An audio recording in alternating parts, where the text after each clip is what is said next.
Okay, let me just.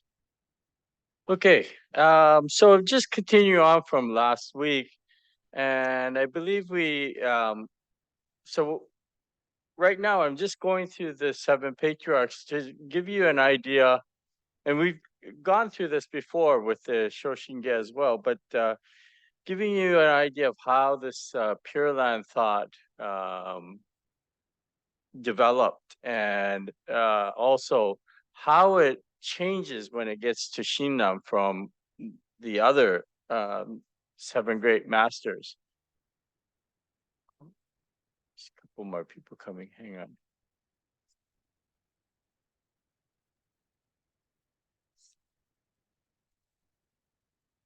So what we're doing tonight is just continuing on for where we left off last week. And last week we left off with uh, Tanluan, I believe it was, or Donnan. I think so. I think that's where we ended up. And how Tanluan, as with the other masters, they were also great masters in other schools, not only Buddhism, but in Tanluan's case, or Donnan's case, he was also very well known Taoist. And so, um, and it was only through his meeting with Bodha Rishi that he turned over and became a Pure Land master. What is unique about Donnan or Tanwan and the subsequent masters, they tend to be more focused on the Pure Land than being sort of a general great monk. Whereas, as I mentioned last week, Nagarjuna and Vasubandhu or Tenjin Bosatsu, they were also very renowned for their other schools as well. But anyway, so what Tanluan established is one thing is that it was very difficult in the time that he was to attain or find the path to uh, enlightenment, and the path that he chose was through the Pure Land path, or through relying on Amida Buddha. And again, he brought together basically the two philosophies of what Nagarjuna, Ryuju Bosatsu, and what Vasubandhu or Tenjin Bosatsu, the two of them, their ideas, their thoughts, he brought them together and synergized them. So after Donnan, then the next patriarch that was named was Doshaku, or Tao Cho. And it was said that Tao Cho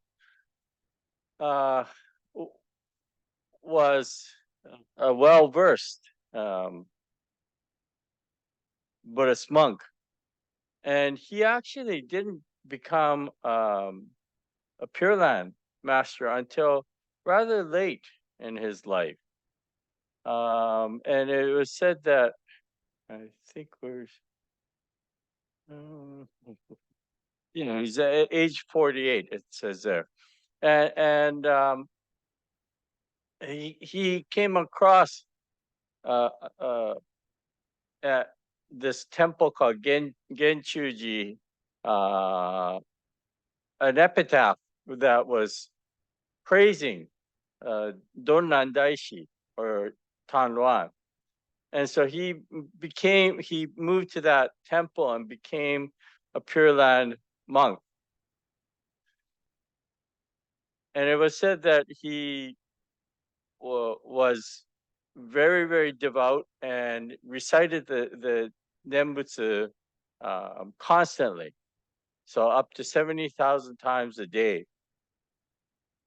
And interesting enough, just as Vasubandhu and Tanwan or Donnan, um, Taocho or Doshaku also focused on the Contemplation Sutra.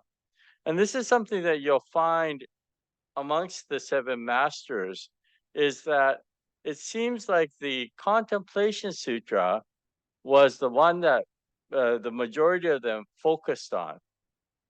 And the reason why this Contemplation Sutra was the one that they focused on was because it really talks about practice, right? Um, again, I'm going over very briefly again. You all remember the whole this Contemplation Sutra. It starts off with that the tragedy of Rajagrihar with Queen Vaidehi and her husband King Bimbisara and their son Prince Ajatasattu, and how Queen Vaidehi gets into a predicament where she's under house arrest, and so then she asks for the audience with the Buddha, and when the Buddha does come to see her, she requests to be born into Amida's Pure Land. And so the main focus of the Contemplation Sutra is the path to um, attain that goal. And so the vast majority of it is talking about the visualization. So it's a step-by-step process of how one visualizes the Pure Land, Amida Buddha, and the adornments in there. And then the last part of it talks about these 9 grades of individuals and how the upper echelon can do all the practice and fulfill their desires through the practice, whereas the lowest of the low really are unable to do any of the practice. And so ultimately for the lowest of the low, it's through the recitation or relying on Amida Buddha. So this Contemplation Sutra is the main focus amongst the 7 patriarchs. You see it repeatedly, whether it was Vasubandhu who originally made a commentary on it. That's Vasubandhu or Tenjin Bosatsu, the second of the 7 patriarchs. And then, of course, Tanwan or Donnan made commentaries on Vasubandhu's writings. So again, focusing on the Contemplation Sutra. And then Doshaku, who became a Pure Land master after seeing that epitaph for Donnan. Again, following Donnan's suit, he focuses on this Contemplation Sutra. So we can see so far that the 7 masters, their focus is on how one goes to the Pure Land, or what are the practices involved. And this is a very important point because with the Buddhist teachings, you have the teaching or the wish to fulfill enlightenment, but you also need this practice.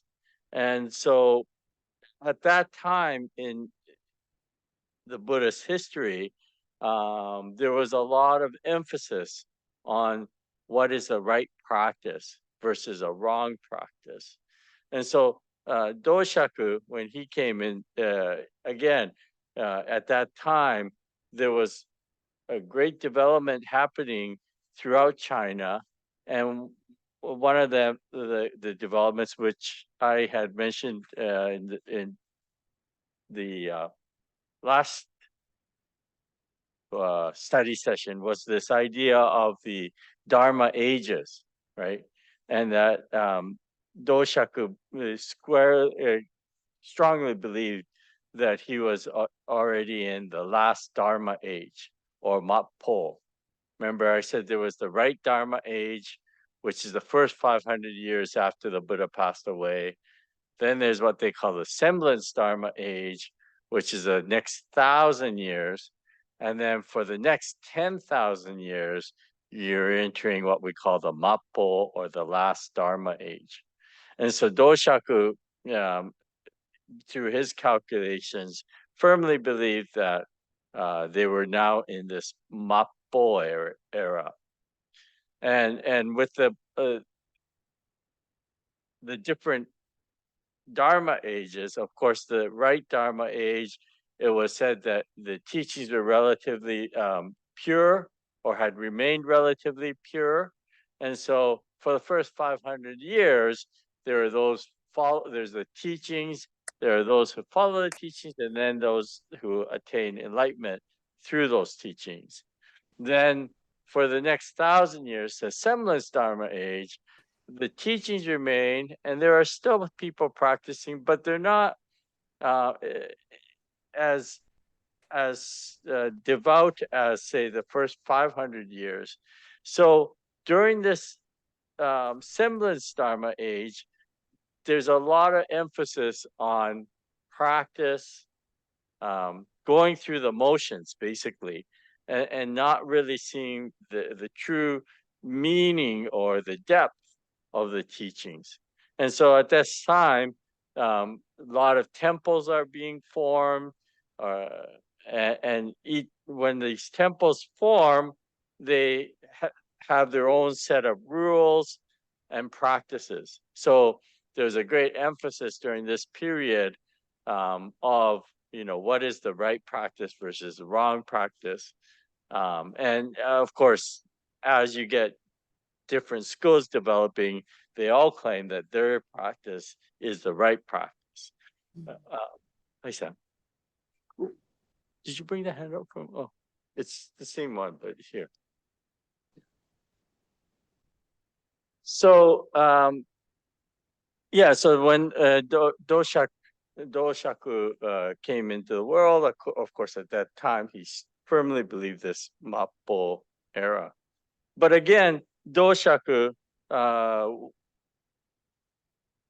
his writings are focusing through what we call the contemplation sutras. That's where he put his focus on. And he realized that at the age or that during this last Dharma age, that really the Nembutsu, or the practice of reciting the name of the Buddha, is the only way to attain enlightenment or be born in the Pure Land. And as I mentioned in the writing there, that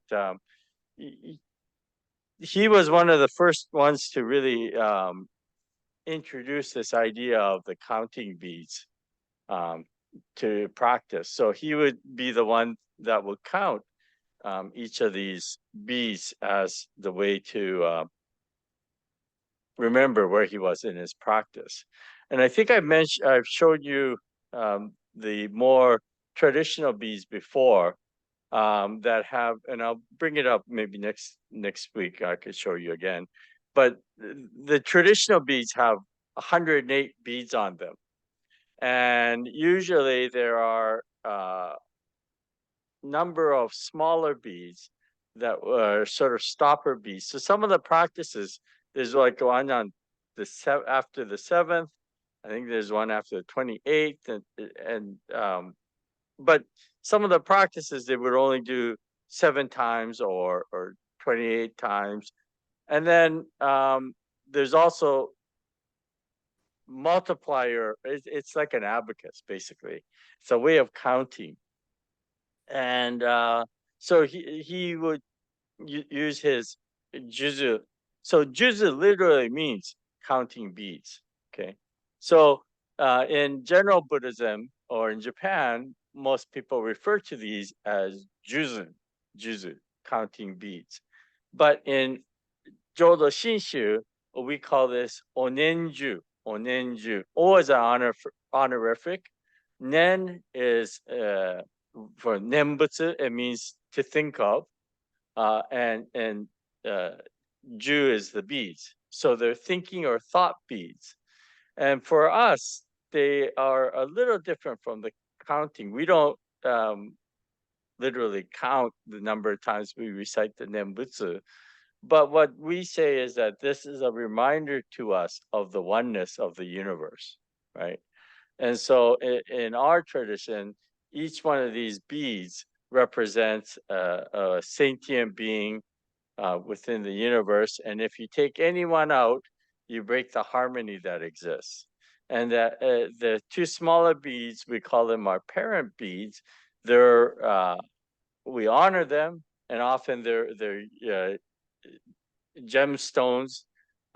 This one I received from my grandfather when I first became a minister, my maternal grandfather. So it's about 34 years old, this one here. But this is lapis lazuli, lapis.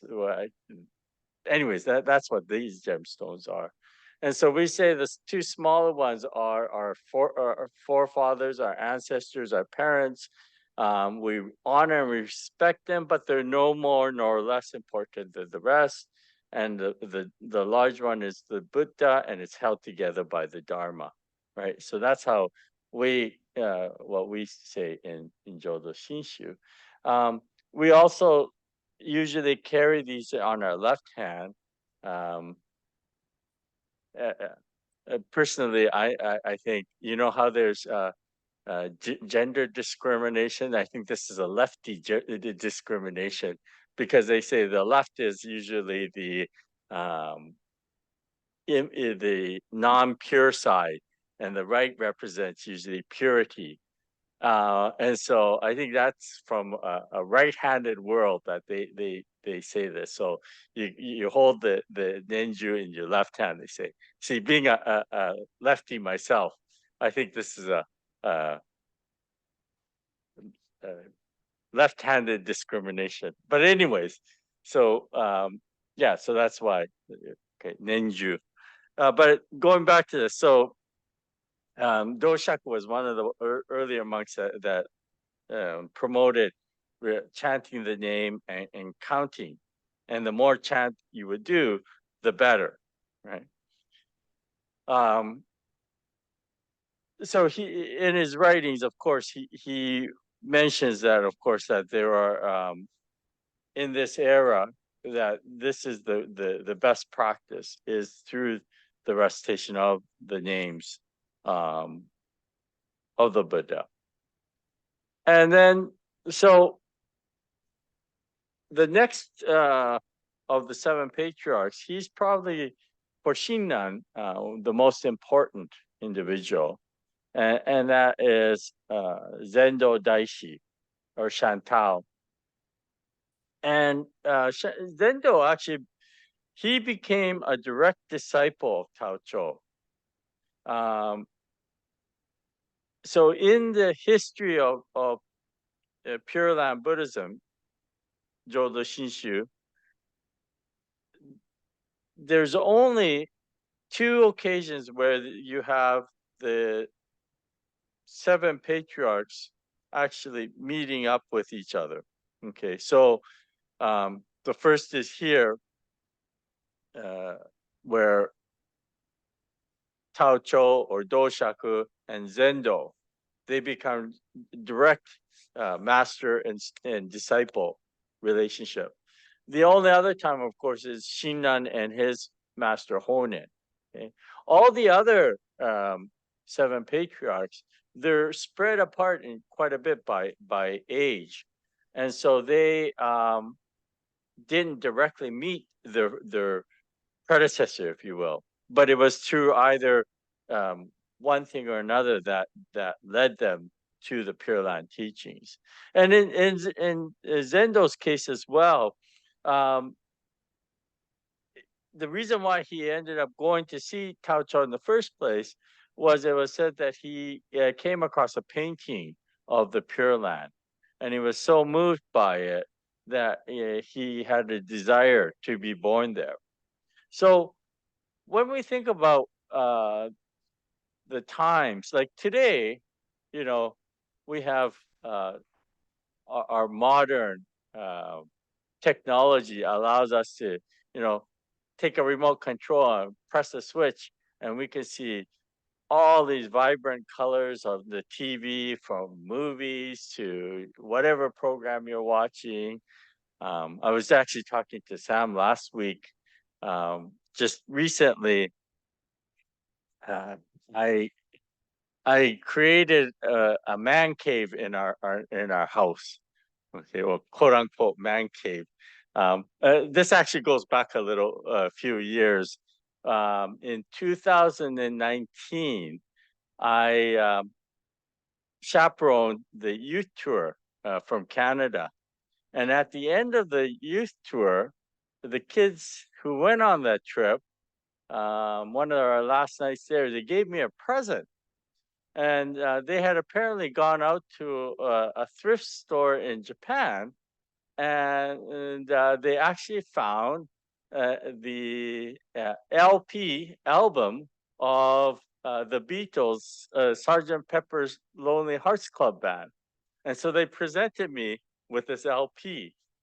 And so from that point on, my goal had been, when our kids move out of our house, I would use one of the spare rooms and sort of turn it into an audio room. And in the meantime, also at one of our garage sales here, somebody had brought in two crates full of records, old, like from the 70s and 80s. And they all happened to be groups that I used to listen to. So that spurred me on more. And so then, um, before I could do this, though, uh, we had, first my mother moved into Wisteria here, and so a lot of her old furniture came into our place, and so my audio room became a storage room, right? And so then uh, one of my daughters moved out, and so some of the furniture went with her. And then my uncle passed away, and then so his furniture came. So that storage room, it was cluttered again. And then my other daughter moved out, so that some of the furniture went with her. So I finally got that room cleaned out, and I um, oh, and in the meantime, uh, last last year, Father's Day, um, my kids got me a turntable as a present, knowing that I had this desire to make this room. So finally got it all set up. Anyways, what I was trying to say in that long story, sorry, uh, I was telling Sam how, there's a great difference between what we call the analog, and now all of our songs are downloaded onto this little thing called a smartphone, right? But anyways, getting back to the talk tonight, of course, way back at the time of Zendo Daishi, there was no, modern media, electronics, etc. So you can imagine for them, their life, um, they would be very, very impressed, or um, be moved by seeing something that was a painting or fabric, etc. Right, and even us today, when we see a great uh, artwork, we are moved by it, right? Something that's not digital, and so for Zendo, he came across a painting of Amida Buddha's Pure Land. And there are some beautiful paintings when you see them. Not only paintings, but statues as well. Buddha statues. People can be truly moved by it. And there's a one very, very famous temple in Kyoto called uh, Koryuji. And there they have a statue of Maitreya, or Miroku Bosatsu. And Maitreya is supposed to be the next Buddha. At the end of the last Dharma age, it said that the present Dharma um, disappears or is destroyed, and a new Dharma age begins. And that's when this Maitreya is supposed to come into the world to become the next Buddha. But anyways, there's a statue of this Miroku Bosatsu or Maitreya, and the story is said. So you may have seen. Uh, Actually, let me see if I could pull it up. Just give me 2 seconds.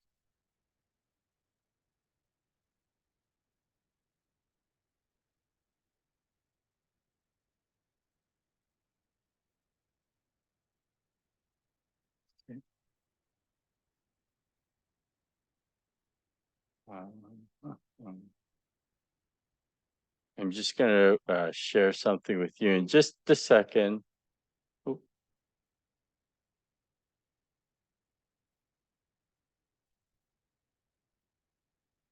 Okay.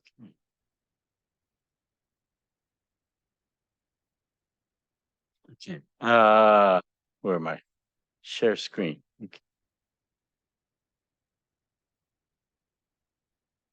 Can you see this statue? Okay. You've probably seen this statue or something similar to it before. This is called the Miroku Bosatsu in Koryuji in Kyoto. Okay? And it's got very, very, very subtle lines, and it looks so peaceful. And there was apparently a young university student. I believe he was a student at Kyoto University, but he became enthralled with this statue. And it was said that he actually reached out to touch it because he felt it was so, for him, it was lifelike, I guess. And when he reached out to touch it, he apparently broke off the baby finger here. So since then, they refurbished it, but they've also got a very tight security around it. But again, this is a statue, and the point was that people could be moved by the artwork or the statues, etc. And I guess that's one of the beauties of visiting a place like Kyoto. They say if you go out every weekend to visit a temple or a Shinto shrine, you could spend your whole lifetime and you won't get to all the temples and shrines in Kyoto. So there's that many places to go and visit. And indeed, in each of these places, there are some beautiful statues, etc. So one could sort of understand how looking at a beautiful painting can actually move you. And so that's what happened to Zendo or Chantal. And he became strictly a Pure Land master. He studied under Tao Chou for 13 years. And for him, again, his focus was on the meditation Dhyana Sutra. And for Chantal, um, he was uh, the primary person, or yeah, I guess he really uh, legitimized or made the Pure Land teaching um, acceptable by all. And what I mean by that is that up until Chantal, or even during his time, his contemporaries, they all looked at the Pure Land teaching as something that was a very base teaching, okay? Because it's not based on merit. In other words, in all the other Buddhist schools, practice is a primary focus. And so the harder you practice, the more merit you get, right? And it makes sense, right? The more you exercise, the better shape you become, right? So the more you practice, the more um, you will get closer to enlightenment. So the problem with the Pure Land teachings, according to his contemporaries, was that it it had several problems. Okay, first of all, they said um, it was without practice, like it's just a wish, right, of the individual. So there's no real practice associated with it, and there was, of course, the argument that no, the chanting 10 times, that in itself is a practice, because it's stated in the larger sutra that in the 18th vow, if one chants perhaps 10 times the name of the Buddha, then they will enter the Pure Land. But so the argument was, well, if all it takes is 10 recitations to get in, then this must be a very, very low ranking Pure Land. Okay. So it's like the lowest fruit on the branch, right? It's so easy to get, but it's not necessarily the best one, right? The ones that you really have to uh, strain to get, those should be the better ones. So they said, if you're only doing this practice 10 times, then how good could it be, right? Um, I guess in the West too, they have the Hail Marys, right? 10 Hail Marys. It's kind of there's a parallel there. But so they argue that, it's first of all, there really isn't any practice, and what practice there is really, really base. So this Pure Land couldn't be that good of a place. Another argument they said was that, in fact, the especially in the Meditation Jhana Sutra, the primary audience of that sutra is this Queen Vaidehi, right? Um, she's the one that requests the audience with the Buddha. She's the one that requests to be born into the Pure Land.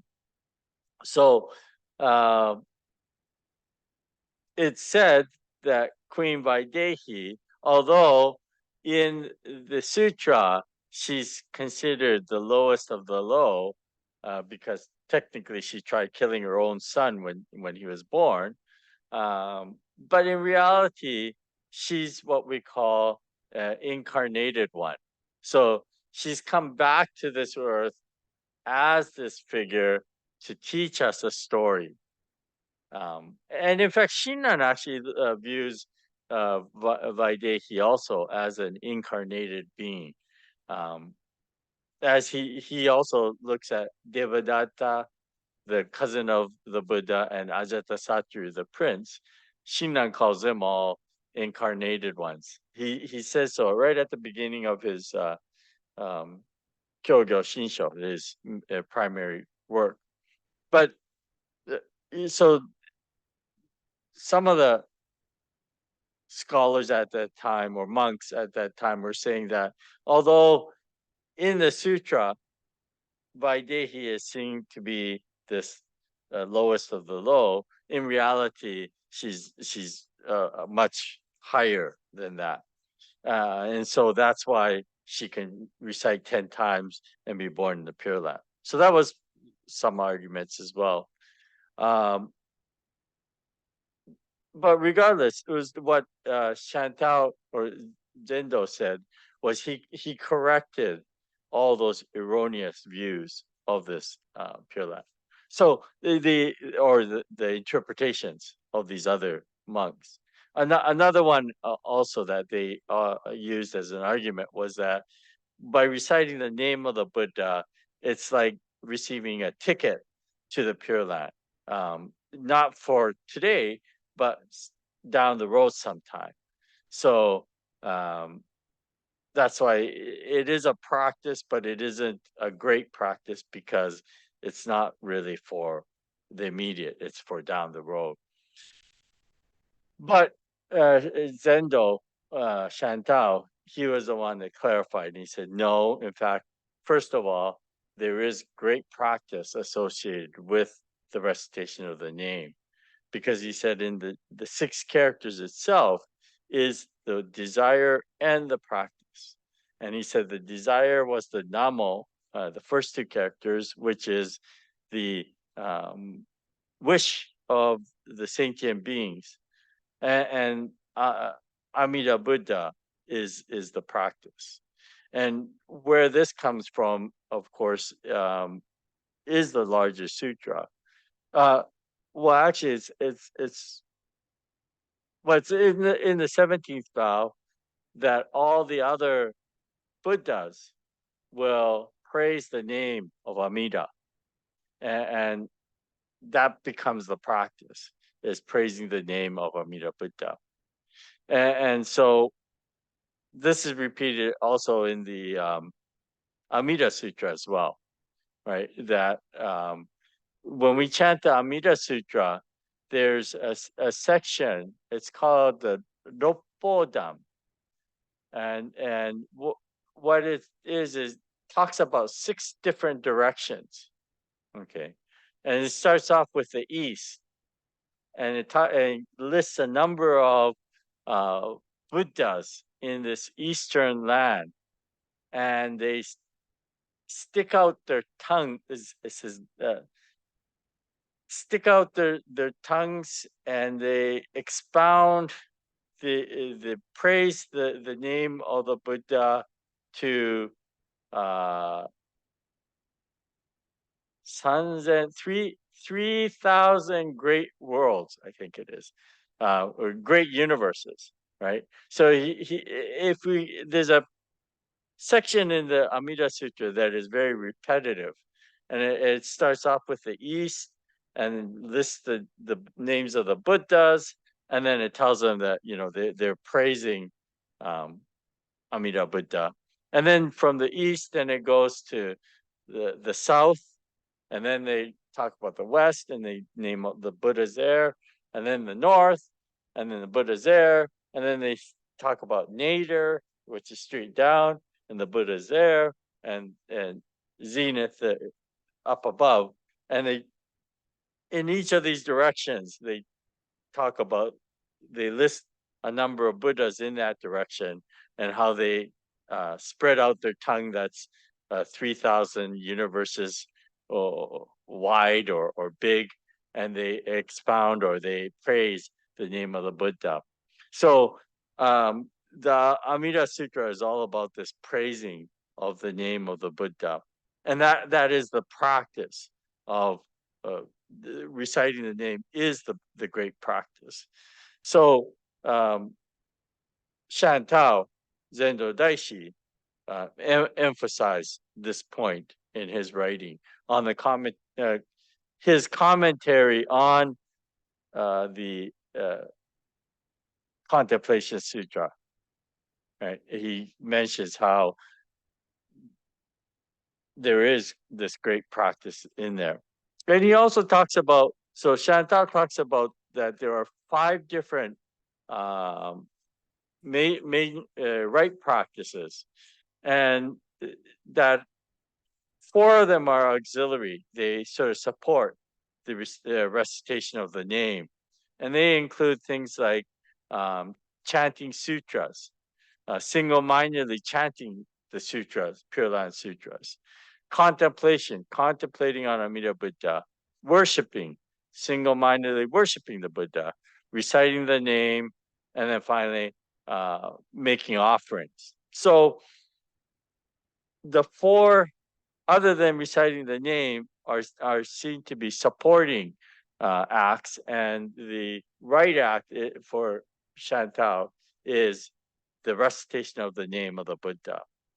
And this actually is a new um, revelation or a change in emphasis in the Nembutsu teachings, because when you when you look at the word literally, Nembutsu, Nen means to have.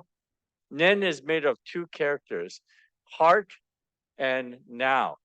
So the now above heart, and then Butsu is Buddha. So to have at this moment the Buddha in your heart, that's what Nembutsu is. Or Nianfo in Chinese means to think of the Buddha. So originally, Nianfo or Nembutsu meant to think on the Buddha. So it was more of a mental act than anything else. But with Shantao or Zendo, he changed that to emphasize actually the reciting, the vocalization of the name Namo Amida Butsu becomes the practice. So again, changing it from a mental activity to vocalization, a physical activity. Okay, and so from this point on, from Shantao on, all the Pure Land teachers subsequently base a lot of their teachings from Shantao and his interpretations or understanding. Okay, so he was the one that. So in the Japanese, there is a phrase that he righted all the erroneous views from the past and the present, and corrected or came out with a correct understanding of what the Nembutsu teaching is. He's also the one that wrote the parable on the two rivers, um, the river of fire and river of water. And in it, he talks about the deep mind, the two deep minds, where simultaneously we have, on one hand, the awakening to our delusional existence, the samsara, and at that same instant, we awaken to the great compassion of the Buddha and receive with true entrustment the working of Amida Buddha.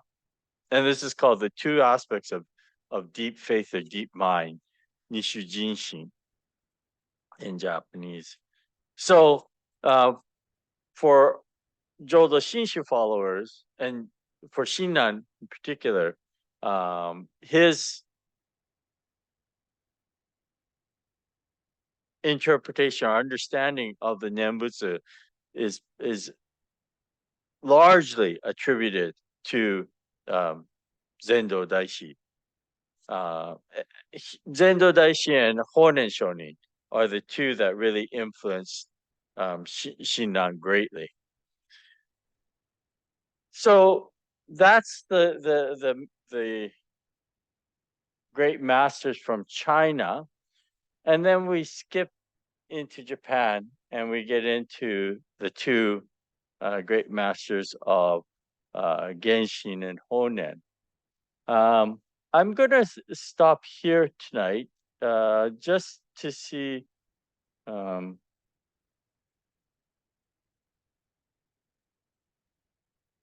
Have time for a conversation or discussion. Anybody wish to chime in with anything?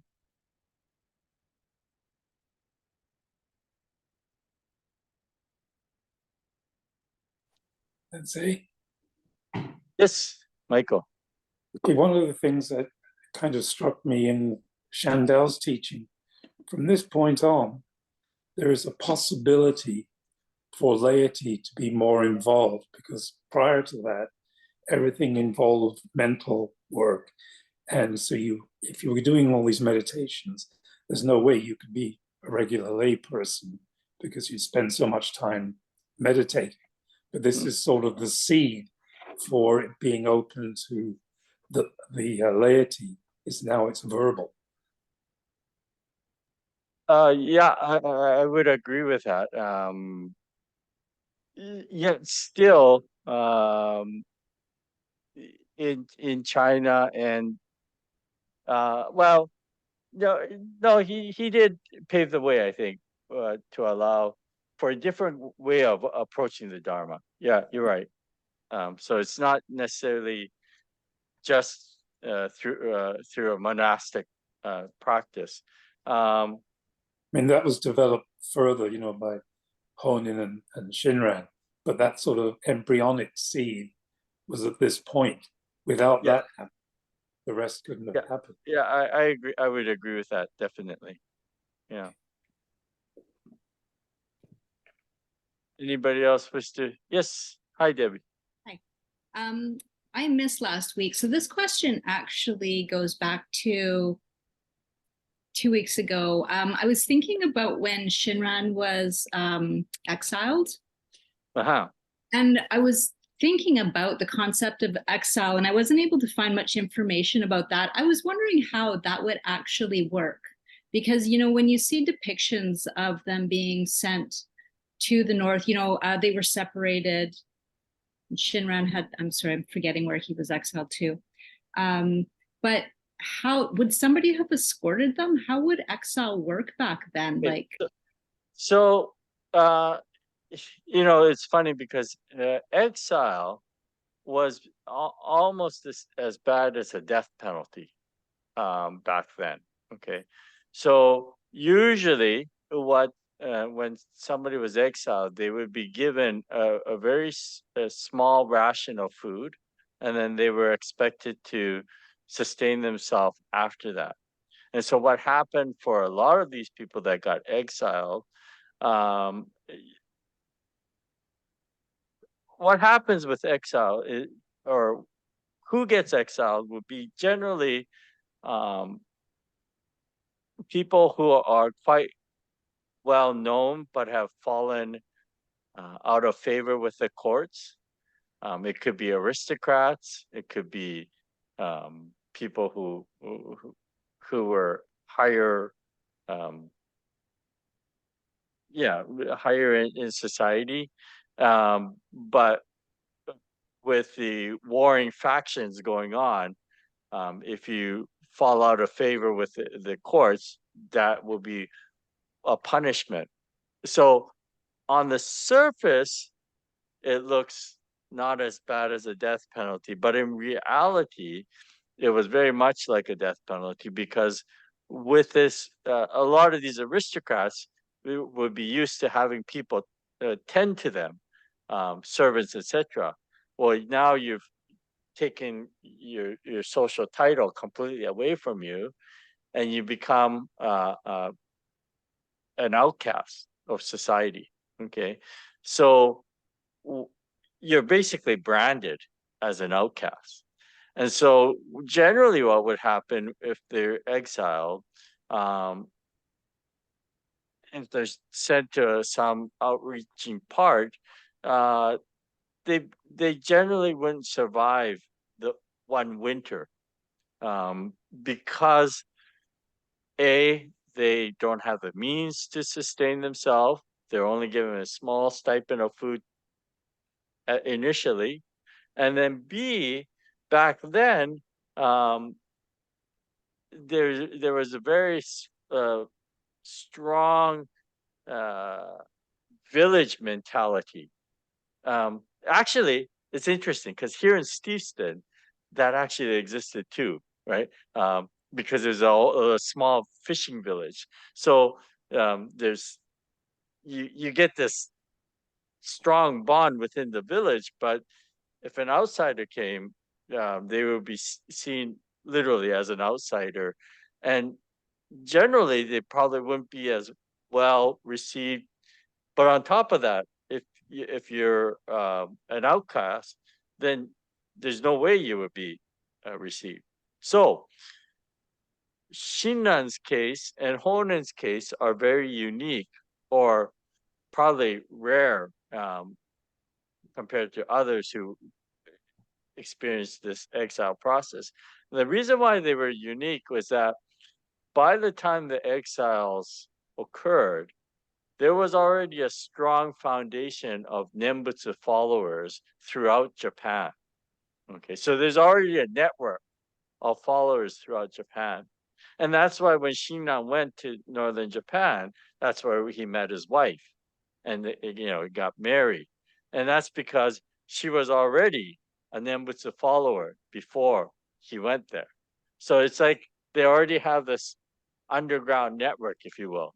And so Honen as well. So where they went, yes, there was severe conditions, but they were treated, supported. There was a supporting group there. Okay? It's not unlike when the first ministers came to Canada from Japan. They came here because of requests made by immigrants to the Honganji to send the ministers. So when the ministers arrived here, even though it was a very foreign country, there was already a congregation waiting for them. So when Sasaki Senju was the first minister that came to Canada, when he arrived here, there was already a community that was ready to support him, right? So in a similar sense, when they got exiled, there was a community that could sustain them wherever they went. But that's not generally the case. When you're exiled, you've become a social outcast. You're a criminal, but by the accounts of the courts.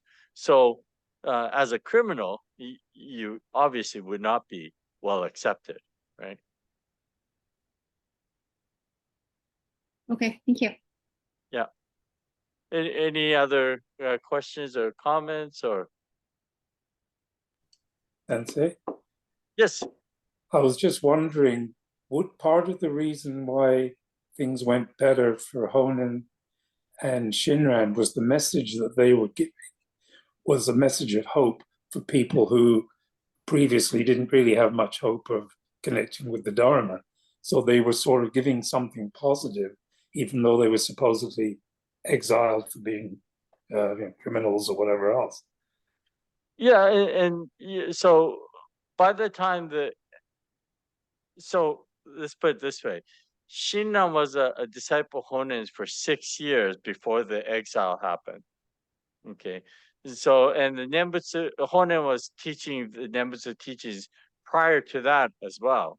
So over those years, the word of mouth had spread, and as you say, Honen was teaching. He was teaching to people of all walks of life. He wasn't discriminating on whether they were rich or poor, or aristocrat or farmer, or um, so he really touched bases with the general populace, and that's why it became so popular. Um, it was like an upstart religion, if you will, and that's also why it garnered a lot of jealousy from the establishment, and also because of the nature of the teaching. Um, the fact that the average person could receive the Dharma themselves was very different from how the established schools understood it, or what they were telling. And the fact that the average person, their association with the Dharma was through tithing, by making donations, and they would receive merit. So in a future life, they could come back uh, in a place where they can actually practice the Dharma. Okay, so that's very different from listening to the Dharma directly yourself, right? Saying, "Here, you give us food, and you'll receive merit for the future." Right. Right. Okay, thank you, Sensei. Thank you. Anybody else wish to say? Sam, you have?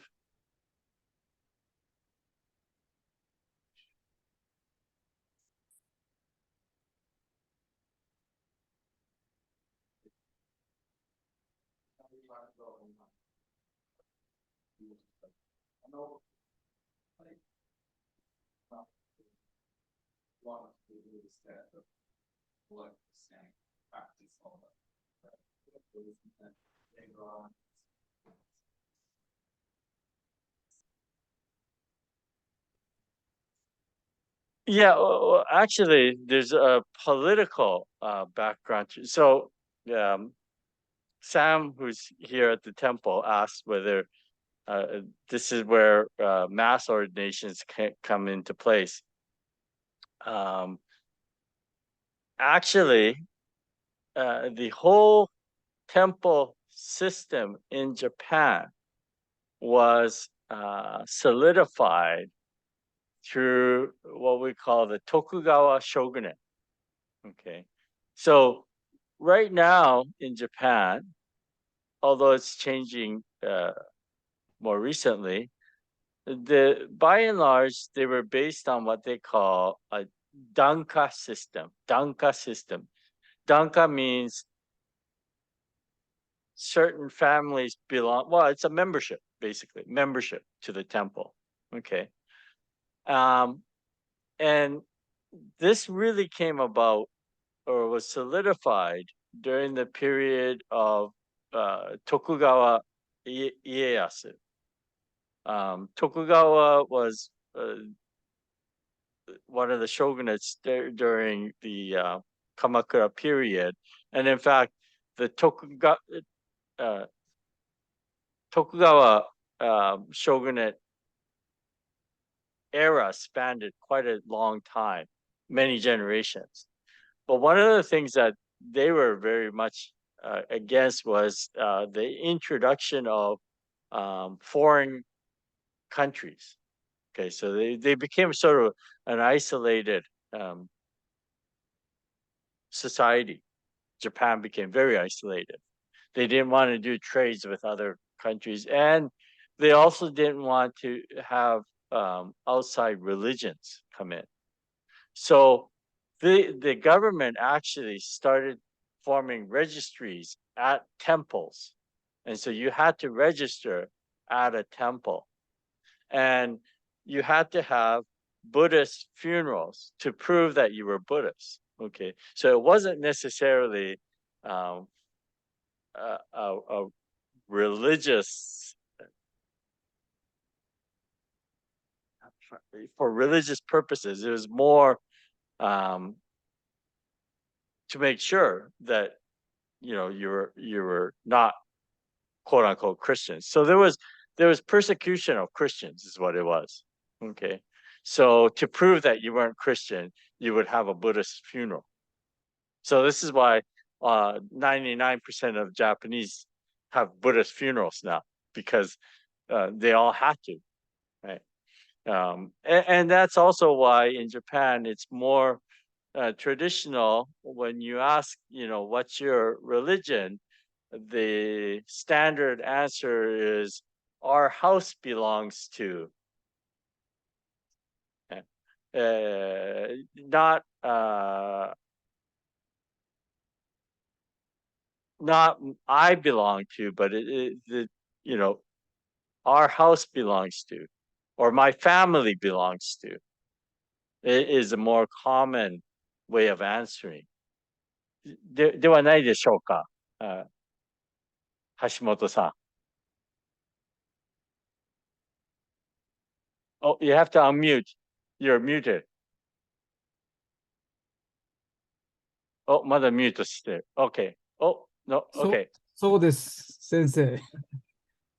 Yeah. 聞きま So せんね。 it's a traditional way of answering is my family belongs to so and so, and that's because of this system that was created to really solidify. So the membership system in Japan was largely formed by the shogunate so that they could have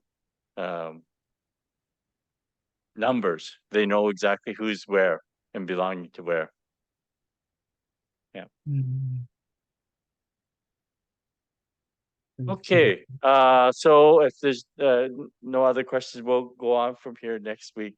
And we'll be done with the seven patriarch parts and get into Shinran. As this is ultimately, we're gonna be looking at the Tanisho and the pillars of Shinran's thoughts. And it's important to review again these seven patriarchs because they contributed a great deal to the Pure Land movement, but there is a little bit of a difference in nuance in how Shinran understood from some of these other great masters. So right now, up until now, it's still very much focusing on the practice of how to enter the Pure Land. So what is the right practice, if you will? And so practice is a very important aspect right now amongst the seven patriarchs to this point. Okay. So thank you all for joining us again, and we'll see you next week. Thank you so Thank much. you, Sensei. Bye. You. Thank you very much, Sensei. Bye, Mm. everyone. どうもありがとうございます。